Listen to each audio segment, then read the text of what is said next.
Buenas tardes. Vamos a continuar ahora con la parte de neuropatología.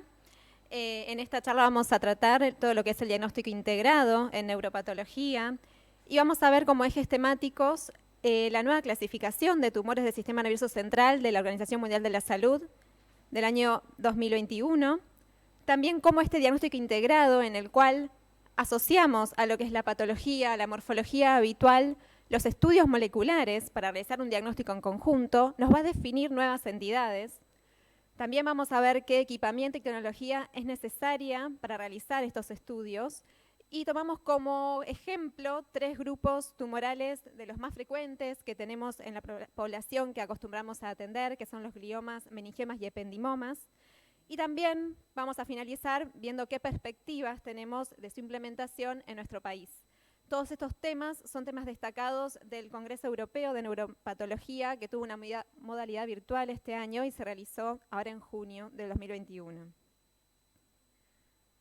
Me gustaría empezar con algunas preguntas disparadoras con respecto al estudio, a la utilización o no de los estudios moleculares en los tumores del sistema nervioso central, para que puedan votar de forma interactiva, especialmente ver si utilizan o solicitan en la práctica diaria estos estudios moleculares y también no solamente si los solicitamos o los usan, sino si consideran que pueden interpretarlos.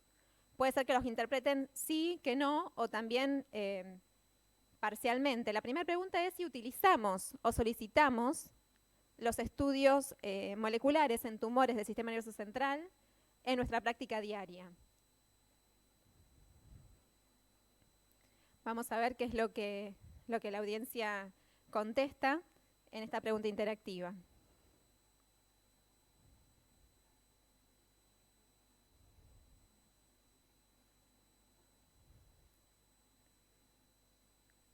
Bueno, vemos que está bastante dividida la respuesta, porque es algo que realmente es algo bastante novedoso, que se está implementando en los últimos años cada vez más y más lo vamos a seguir viendo también. Así que podemos ver la segunda pregunta, que es si usted considera que puede interpretar esos estudios. Puede ser que sí, puede ser que no, pero también parcialmente, y también es válido porque hay muchos que se utilizan desde hace bastante tiempo y hay otros que no, que se fueron incorporando actualmente. Así que vamos a ver qué es lo que la votación en las respuestas interactivas nos comenta la audiencia.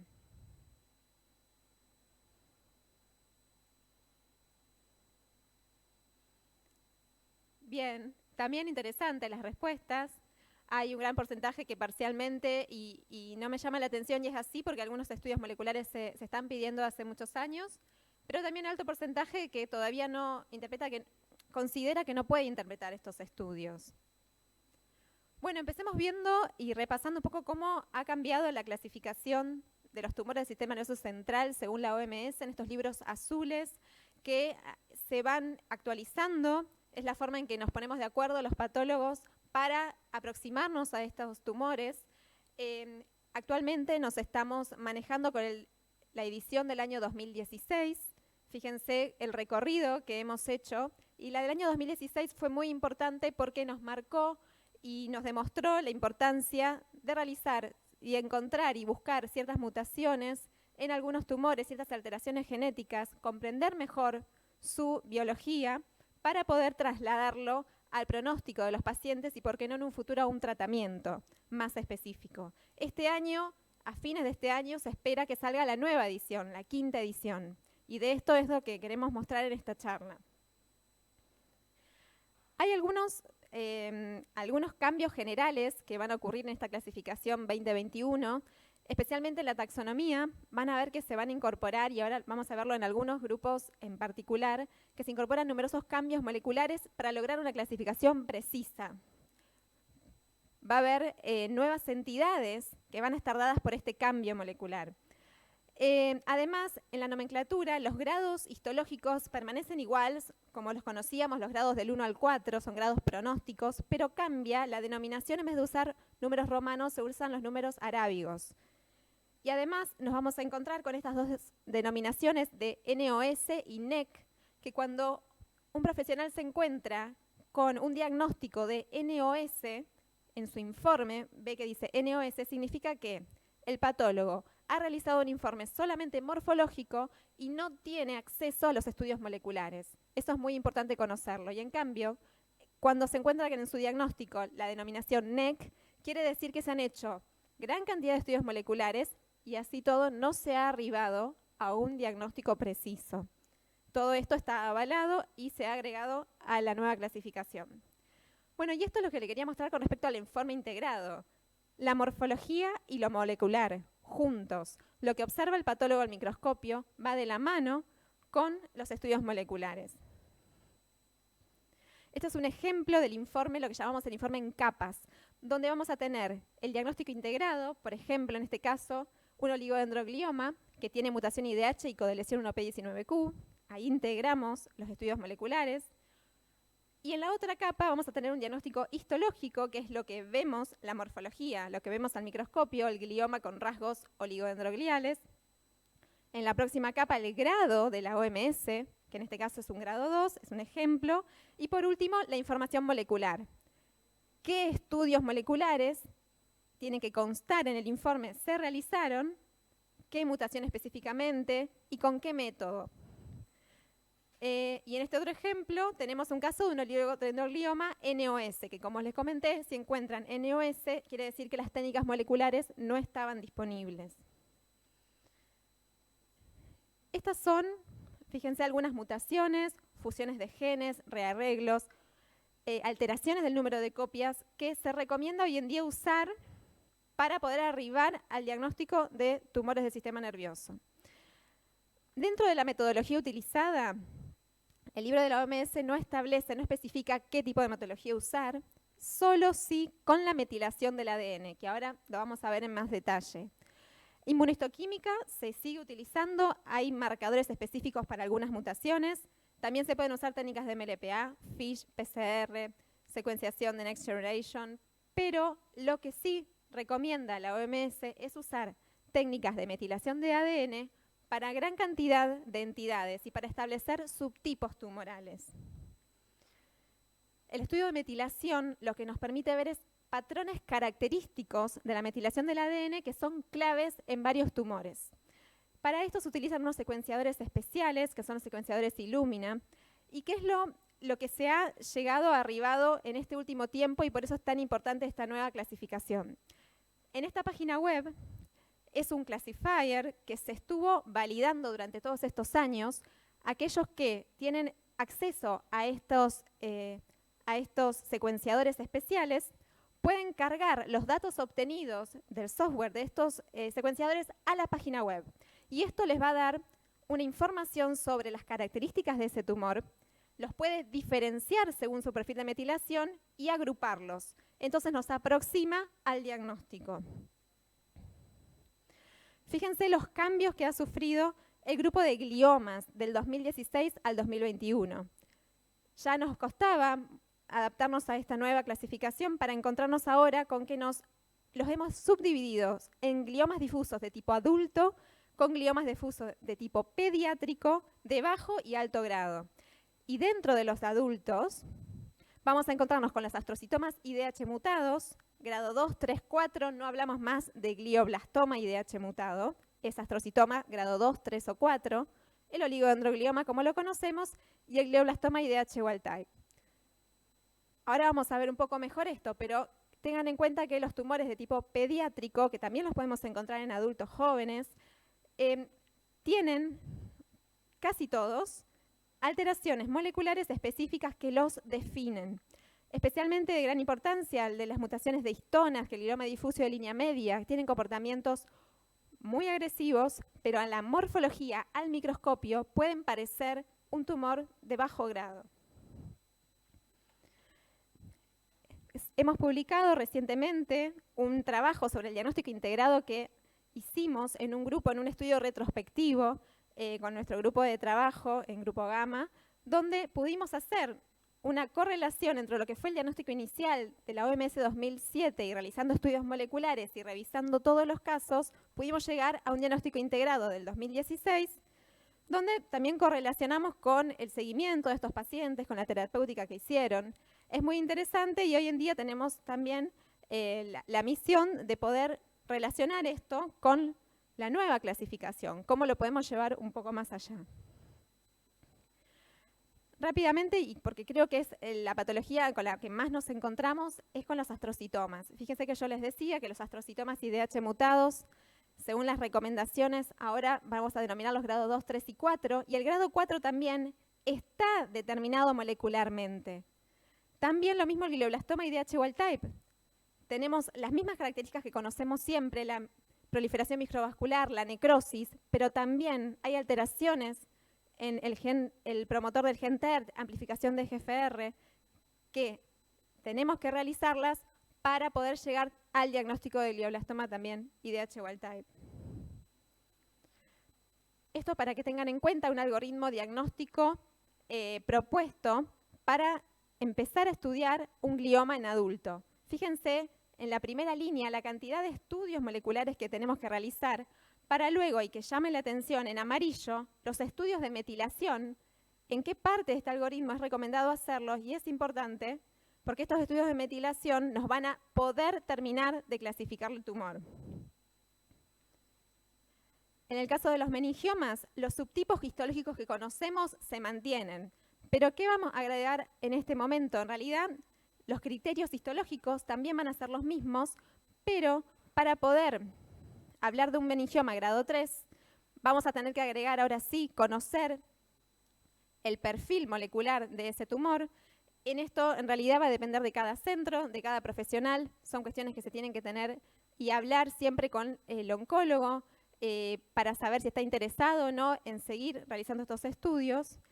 Y también tenemos estudios de metilación que nos permiten subclasificar a los meningiomas, o sea que en estos casos también se podrían ver beneficiados los pacientes por un estudio de metilación, donde va a dar un factor pronóstico también. Con respecto a los ependimomas, ¿qué es lo más importante de remarcar? Que en la nueva clasificación la diferenciación es por localización, supratentorial, fosa posterior y de médula espinal, porque se demostró que no tienen el mismo comportamiento. O sea que la primera aproximación es separarlos según localización. Después, por estudios moleculares también. Y algo a aclarar, que el ependimoma mixopapilar ya no es más considerado un grado 1, sino que es grado 2. Es decir, no tenemos más ependimomas grado 1. Todos son mínimo un grado 2. Y esto les quería mostrar, el algoritmo diagnóstico también propuesto para los ependimomas. Los estudios de metilación son sí o sí para los ependimomas supra e infratentoriales. En cambio, los subependimomas y los ependimomas de médula espinal no necesitan y pueden ser realizadas solo con el diagnóstico morfológico. Actualmente esto es lo que nosotros tenemos disponible para realizar a todos nuestros pacientes y por supuesto que son estudios que los vamos haciendo dependiendo de cada caso. La idea es poder verlo, poder estudiar el caso en particular y ir pensando, ir haciendo cada uno de estos estudios de la forma en que sea necesario. No es que se hace todo en conjunto, sino que va siendo bien ubicado en cada caso en particular.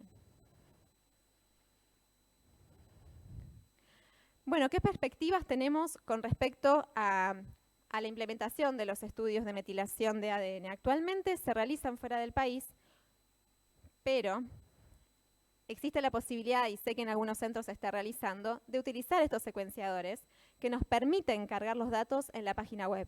Estos secuenciadores no están disponibles en gran medida, es una tecnología que recién en nuestro país se está implementando, pero esta posibilidad de subirlos a la página web y tener la información disponible se puede realizar.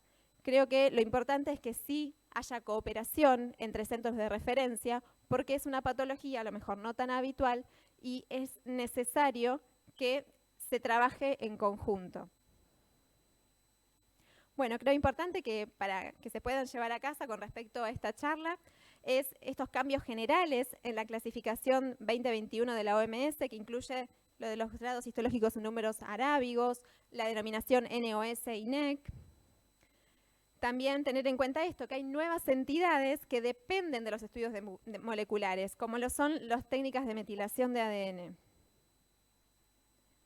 Bueno, y esto que el término glioblastoma se reserva para los casos IDH wild type. Recordemos que los astrocitomas IDH mutados van a ser llamados de esa forma y subclasificados como grado 2, 3 o 4.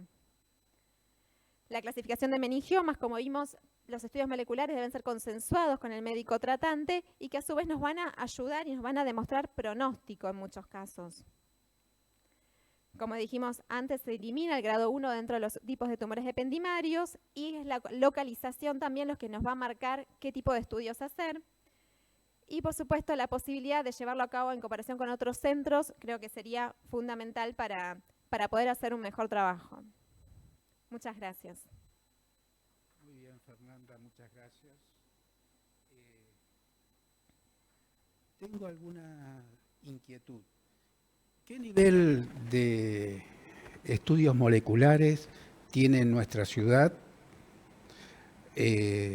o nuestra institución para un anatomopatólogo?